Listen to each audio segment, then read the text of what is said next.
As Ovechkin was walking in on Fleury to decide the game last night in a shootout, it kind of dawned on me like, hey, these are two of the biggest positive surprises in the whole league this year. Washington, due to how last year ended, the goal chase, the big offseason moves, they've gotten tons of attention. I've even talked about them a bunch on this channel. But as Fleury made a beauty stop on Ovi to win the game, I realized that the Wild have been just as impressive as the Caps, some might even argue more impressive given how many wagon teams are in that Central Division. And they may not have had all the big moves that Washington did, but they've got a superstar who prior to his injury was playing crazy good, led the league in points for a decent chunk of time, two emerging young stars up front who've taken a massive step this year, especially Rossi. Wild fans have got to be ecstatic with that because Boldy's been a star for the better part of 3 years, a bona fide number one D-man in Faber who's averaging over 25 minutes a night, a goalie in Gustafsson who was clearly ready to take over that number one job full time. He's been so good this year. Bill Guerin should be sending the Sens a gift basket, and of course the vets sprinkled in up and down the lineup, whether it's Zuccarello up top, Eric Sinek is such an important two-way center for this team, Marcus Foligno and Freddie Gaudreau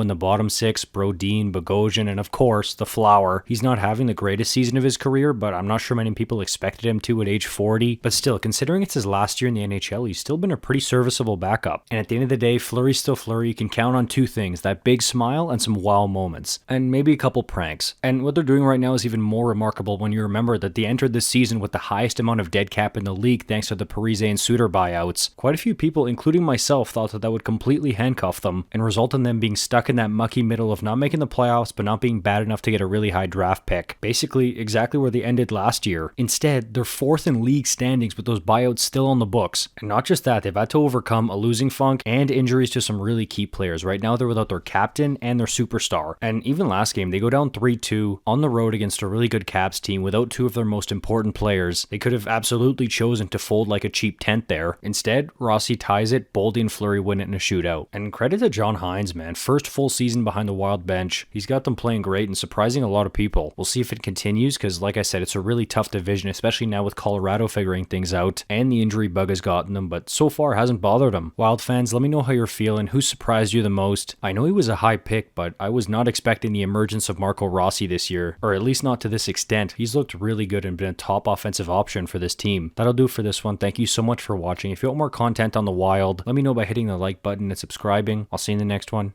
You're awesome.